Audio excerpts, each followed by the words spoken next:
तुम ईरान को इस तरह से नहीं हरा पाओगे। जी हां, और ये जुमला दरअसल अब एक तरह से सच साबित हो रहा है, क्योंकि 40 दिन गुजर गए, बड़े पैमाने पर तबाही हुई, एक लंबी जंग चली, लेकिन नतीजा कुछ नहीं निकला, सिर्फ और सिर्फ तबाही। ईरान में बड़े पैमाने पर तबाही हुई तो इजराइल को भी तबाही क्या होती है, लोगों का दर्द क्या होता है, परेशानी क्या होती है, और जब जख्म लगते हैं तो उस वक्त दर्द क्या होता है, यह इजराइल को भी पता चला। ये मशरिक़ वस्ता के जो अरब ममालिक हैं, जो शेख और अरब ममालिक की जो लीडरशिप है, जो अय्यासी में एक तरह से डूबी हुई थी, उन्हें भी एक तरह से मालूम हुआ कि आखिर दर्द क्या होता है, आखिर जंग क्या होती है, और आखिर जो एक ममालिक और दूसरे ममालिक आपस में जब भिड़ते हैं, जब लड़ते हैं, उनमें जब कशीदगी होती है तो किस तरह की परेशानियों का सामना होता है, यह शायद अरब ममालिक को पहली बार पता चला होगा, या एक लंबे वक्फे के बाद इस तरह के हालात उन पर आए होंगे। क्योंकि ईरान, इजराइल और अमेरिका जंग में गुज़िश्ता 40 दिनों के दौरान कई ऐसे वाकयात हुए जो मुस्तकबिल के खदशात की जानिब भी इशारा कर रहे हैं। मसलन इजराइल पर ईरान ने पूरी शिद्दत के साथ हमले किए। मशरिक़ वस्ता में अमेरिकी तंसीबात को बड़े पैमाने पर नुकसान पहुंचाया गया। इजराइल के अंदर कई शहरों को बुरी तरह नुकसान पहुंचाया गया। इसके अलावा खलीजी ममालिक में अमेरिकी और इजरायली मफादात, तंसीबात और फौजी अड्डों को भी काफी नुकसान उठाना पड़ा। इधर अमेरिका के 17 से ज्यादा निहायत महंगे और मौलिक तरीन जंगी जहाजों को भी ईरान ने जमीबोज कर दिया। इन 40 दिनों के दौरान अमेरिकी सदर ट्रंप जहनी दबाव के भी शिकार रहे। पहले 48 घंटे, फिर 5 दिन और फिर 10 दिन की मुबैना डेडलाइन और मोहलत देने के ऐलानात के बावजूद हमले भी लगातार होते रहे और ईरान में जमीनी फौज उतारने की धमकी भी देते रहे। एक तरफ हमले और दूसरी तरफ ईरान को जंगबंदी के लिए मुज़ाकरात की मेज पर आने की कोशिश भी जारी रही। ट्रंप इस जंग में इतने मजबूर दिखे कि वो गाली गलौज पर भी उतर आए, जिससे ट्रंप सारी दुनिया में खुद ही मौजूए मजाक एक तरह से बन गए। और आप देखिए कि मशरिक़ वस्ता में जारी कशीदगी ने गुज़िश्ता 40 दिनों में एक पेचीदा और खतरनाक रुख अख्तियार किया। ईरान, इजराइल और अमेरिका के दरमियान बढ़ती हुई महाजाराई ने न सिर्फ खित्ते बल्कि आलमी सियासत को भी हिलाकर रख दिया था। यह तनाज़ा महज फौजी ताकत का नहीं बल्कि हिकमत अमली, सिफारतकारी और नफ्सियाती जंग का भी एक बहुत बड़ा इम्तिहान बन गया। गुज़िश्ता 40 दिनों के दौरान कई अहम और तशवीशनाक वाकयात भी सामने आए। ईरान की जानिब से इजराइल पर शदीद नौयत के हमले भी देखने को मिले। मशरिक़ वस्ता में अमरीकी तंसीबात को निशाना बनाया गया।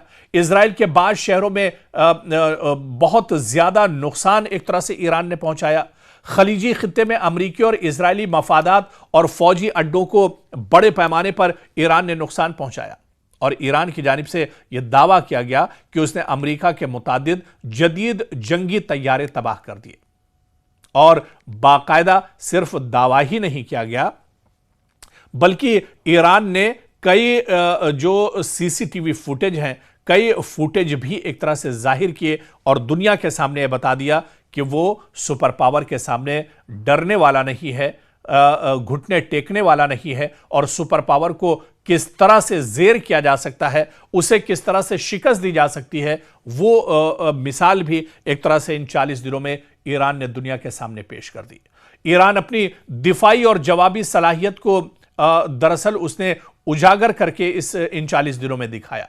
नफ्सियाती बर्तरी हासिल करना भी जंग का हिस्सा है। अमेरिका और उसके इत्तेहादियों पर जिस तरह से इजराइल ने, जिस तरह से ईरान ने दबाव बनाया, वो भी दुनिया के सामने एक तरह से मिसाल है।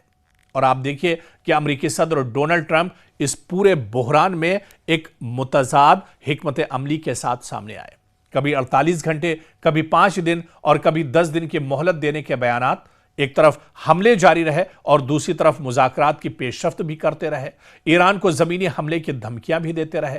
यह तर्ज अमल दरअसल इस बात की निशानदही करता था कि अमेरिका फौरी फैसलाकुन कामयाबी हासिल नहीं कर सका है। सिफारतकारी और फौजी दबाव को बैकवक्त इस्तेमाल किया गया। अंदरूनी और आलमी दबाव में तवाज़ुन कायम करना दरअसल ईरान के लिए बहुत मुश्किल हो रहा था।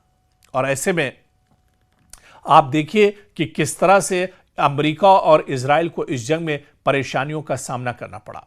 सख्त और जारहाना बयानात भी देखने को मिले, मुखालिफ क़यादत को कमजोर दिखाने की कोशिश भी की गई, आलमी राय आमा को मुतासिर करने की हिकमत अमली भी हुई और ट्रंप के बाज़ सख्त और गैर रिवायती बयानात ने उन्हें तनकीद का निशाना भी बनाया, जिससे आलमी सतह पर अमेरिका की साख पर सवाल भी उठे हैं। बल्कि अब तो खबर अमेरिका से यह आ रही है कि अमेरिका के पार्लियामेंट में बहुत से सीनेटर ऐसे हैं जो डोनाल्ड ट्रंप को अब ओहदा सदारत से हटाना चाहते हैं।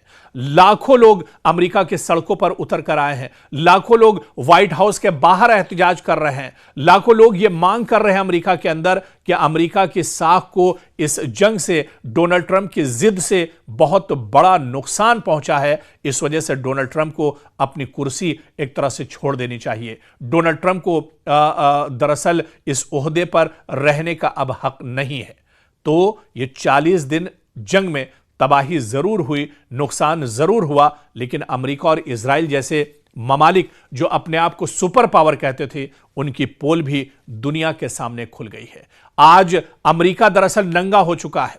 अमेरिका की जो एक चौधराहट पूरी दुनिया पर थी, अब उस पर भी सवाल उठने लगे हैं, जो एक बहुत कमजोर सी ताकत के सामने नहीं टिक सका। 40 दिनों के बाद अमेरिका को ही दरअसल यह जंगबंदी करनी पड़ी है। अमेरिका दरअसल जब बहुत मजबूर हो गया तो पाकिस्तान के सालसी के जरिए पाकिस्तान को बीच में लाकर कहीं ना कहीं जंगबंदी एक तरह से अमेरिका को करनी पड़ी है। और इस जंग के बाद जो तस्वीर है वो दरअसल और ज्यादा उभर गई है, वो तस्वीर और ज्यादा एक तरह से साफ हो गई है। और इस तस्वीर में आप देखिए कि जो अमेरिका का जो भारीपन था, अमेरिका की जो चौधराहट थी, वो अब दुनिया के सामने एक तरह से बाकी नहीं रही है। इजराइल जो अपनी टेक्नोलॉजी के लिए माना जाता था, उसकी टेक्नोलॉजी भी पूरी तरह से इस जंग में नाकाम हुई है। तो कहीं ना कहीं जंग बंदी हुई है और हम उम्मीद करते हैं कि यह जंगबंदी दरअसल मुस्तकिल होगी, यह जंगबंदी आगे तक चलेगी। अब जंग जैसे हालात नहीं बनेंगे, क्योंकि जंग किसी मसले का हल नहीं है। जंग तो खुद दरअसल एक मसला है जिसमें खून खराबा होता है, लोग मारे जाते हैं, ख़वातीन और बच्चों का खून बहता है, बुजुर्गों का खून बहता है। ऐसे में जंग किसी मसले का हल नहीं है। लेकिन इस 40 दिनों की जंग के बाद दुनिया के सामने अमेरिका और इजराइल की पोल जरूर खुल गई है।